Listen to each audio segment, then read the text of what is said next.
Hello, and welcome to Senior Seminar Wizard's presentation on Apple. As you know, Apple was created by Steve Jobs in 1976 in his garage. He was a college dropout who just wanted to find a way to make computers easier for people to use. In 1980, 4 years after he started the company, sales had jumped up to $117 million. Last year, in 2018, sales were recorded at $256.6 billion.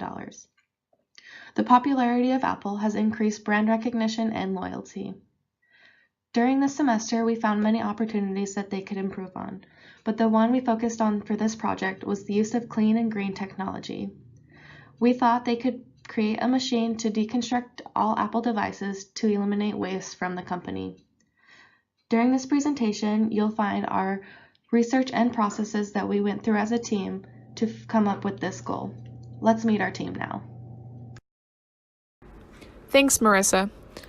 Our group consists of 5 of the seniors at Lewis Clark State College. Erica, who specializes in finance and accounting, Jordan, who specializes in marketing, Marissa, who specializes in management, Bruno, who also specializes in management, and myself, Haley, who specializes in finance and accounting. More information about Apple. It was founded in 1975 in the Jobs family garage by Steve Jobs and Steve Wozniak. Steve Jobs was in the company until 1985, but came back after his company Next was bought out by Apple. They designed Macs mostly until the 2000s and had a slow, steady increase. They designed their first iPods in the early 2000s, iPhones in 2007, and iPad in 2010. They increased exponentially, but CEO Steve Jobs passed away in 2011. At that point, Tim Cook became the CEO, and as of last year, they have an estimated value of $1 trillion. One of the first steps in our research process of Apple was creating a SWOT analysis. SWOT stands for Strengths, Weaknesses, Opportunities, and Threats. We selected 4 concepts for each of the categories and broke them down further in the internal and external factor analysis summary, which you will see in the slides after this. I'm Marissa Latter, and I will be talking about the IFAS, which stands for Internal Factor Analysis Summary. The IFAS helps to determine what the company is doing well and what it can work on based off the strengths and weaknesses of the SWOT analysis. The IFAS is useful to help grow and better our business, Apple. As you can see, we have listed the strengths and weaknesses along with their weight and rate. Under strengths, we thought our most important ones were brand recognition and having an operating system that works over all devices. Apple is recognized and used all over the world. It can be recognized by their famous logo. Having an operating system that works on all devices is good because it doesn't matter if you're on a phone or computer, all your files, photos, messages, and more can be found on each device. Under weaknesses, we felt that having high expectations can hurt Apple. If they don't keep up to customer standards, then they could lose them. If they have a new phone or product coming out and it doesn't keep up to people's standards, then people won't buy them, which can in turn hurt the company. Now I'll pass it off to Bruno to talk about the IFAS. Okay, so now we're going to do the external factors analysis summary of Apple Incorporated. The definition of IFAS is going to be evaluating the external environment outside of the company, such as the opportunities and threats.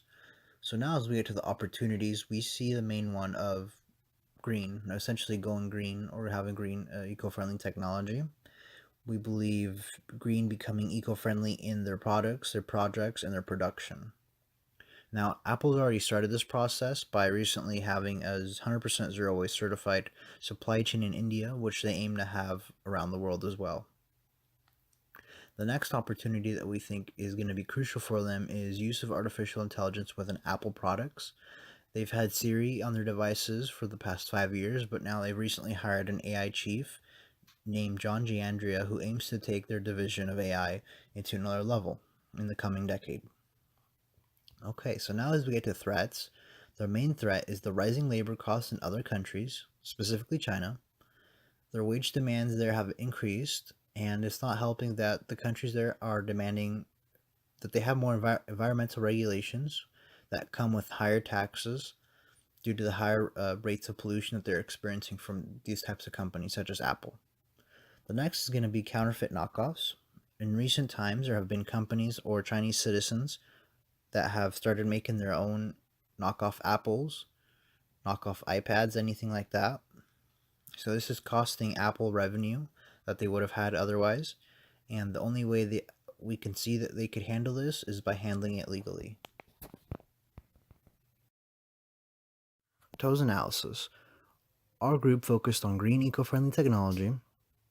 This includes one or two strategies that we have, which the first one is going to be develop and integrate green technology into product line. Establishing brand recognition and loyalty will be useful when marketing these products.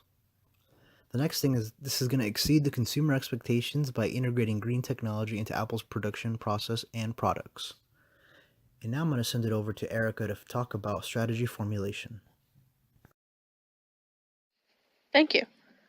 In recent years, Apple has come a long way in becoming a more environmentally responsible company. They have focused their efforts on three main goals: powering their facilities with 100% renewable energy, producing products made with recycled or renewable materials, and finding ways to reduce the energy used by their devices. To help reach the second goal, Apple developed a disassembly robot, Liam, followed by the updated version, Daisy, that is capable of taking apart 15 different versions of the iPhone and separating the components. Our strategic opportunity for Apple is to continue this focus on green technology by further expanding on the company's already robust recycling and recovery efforts. This strategy would include utilization of the company's research and development resources to develop robotic disassembly machines for at least one other product line. Currently, the disassembly machine used by the company is able to disassemble only iPhones. If the company expanded on this technology by expanding the types of products that receive this detailed disassembly procedure, they could further decrease the amount of new materials that must be mined from the earth. It would also increase the amount of e-waste that is recycled rather than discarded. The main department that would be involved in this particular strategy would be the Research and Development Department. The Research and Development Department's team of engineers would be responsible for developing a version of the Daisy disassembly robot that is designed to locate and extract the components from another Apple device. They would also be actively exploring new opportunities to fine-tune the extraction capabilities of the machine. According to Apple's 2019 Environmental Responsibility Report, Daisy is capable of disassembling up to 200 iPhone devices per hour, and up to 1.2 million of the devices annually. The new machine, while accounting for the size and complexity of the chosen product, should yield a similar output, leading to an increase in recovered materials and a decrease in waste and future raw materials costs. After a budget is solidified and approved for the project, the Research and Development Department would begin developing the new version of the machine. Based on the timelines from previous projects, we project that the new version will be completed in 1 year, although the timeline can be altered if the need arises. Specific benchmarks would then be set to determine if the new version can match the pace of the old version with the new product in testing. If the results indicate that the machine is not as efficient, the team will need to make adjustments and retest until the benchmarks are met or exceeded. Our timeline here shows our plan for the creation, design, and implementation of a new machine that will be able to deconstruct not only iPhones, but all Apple devices, which will lead to less waste in our company. In 2018, there was an existing model, Daisy, which was used to deconstruct iPhones at 200 per hour. In May of 2019, our plan will start with allocating a budget for our new model. It will start with research in June and continue till September. Then a prototype will be tested in November, and by December, the final design will be selected and improved. Starting at the beginning of year 2020, Apple will manufacture these new machines, and by April, they should be in use. The goal of these new machines is that they have the complex capability to not only disassemble iPhones, but any Apple product, no matter what year they were created in. Next, Erica will talk about the Balanced Scorecard. As part of our analysis into Apple, we utilized the Balanced Scorecard framework in order to get a better idea of the company's goals and how we can help reach them. For Apple, we looked specifically at strategies that will further decrease the company's carbon footprint, that will reduce the amount of non-renewable resources used in its products, and that will ensure that its products are running efficiently and effectively. We then identified specific goals for these strategies, as well as smaller, manageable objectives, and measures and targets to help keep on track and measure performance. After implementing our plan to decrease waste output, we plan to evaluate our goal by having the expectations of our machine to match DAISY, which is to disassemble 1.2 million devices annually. To keep track, we plan to check monthly to make sure our outputs are looking as they should. We believe Apple has the capability to disassemble at least 100,000 devices per month. If Apple is unable to meet these expectations by next year, then the next step will be to take immediate corrective action to make sure the goals will be met by the following year. To control this, we believe that they should keep on a schedule, which is at least 100,000 devices monthly. If they are unable to do this and find that they can't reach that goal per month, they need to look for a solution to the problem. They need to see if the problem is internal or external and if it can be fixed, or if they just have to work around it. They can always do more each month if that is the case. Next, Jordan will talk about the success or failure of our goal. Thank you so much, Marissa. So with the facts that we've gathered and the research that we've put together, we firmly believe that Apple has an enormous opportunity to take it to the next level of success. As we've seen in the slides above, the implementation factors, the strategy, the TOWs, and the SWOT analysis, while there were several opportunities they had, such as wearable smart technology, expansion of distribution network, and several others, we believe that the implementation of green technology will further their brand and company the most and bring it to the most success. With much research from several sources in our TOWs, we know that if Apple implements this green technology, this would be a way for them to move forward, as they don't have the dominant market share that they used to in the past, and need a way for them to differentiate themselves from their competition. One of the things that we've really talked about is differentiating themselves gives them the opportunity to stand out in an industry that's overpopulated. And not only of that, implementation equals a decreased amount of materials that are being mined from the earth. One of the reasons why we believe that failure may come around, obviously with every single company, but we're confident and know that they have the right team and culture to pull this off.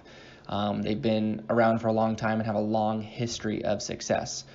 We feel as if with the implementation of this green technology, Apple will then help themselves in their areas they are quote unquote failing or need improvement. One specifically being the high expectations their customers have of them and the outdated technology compared to competitors.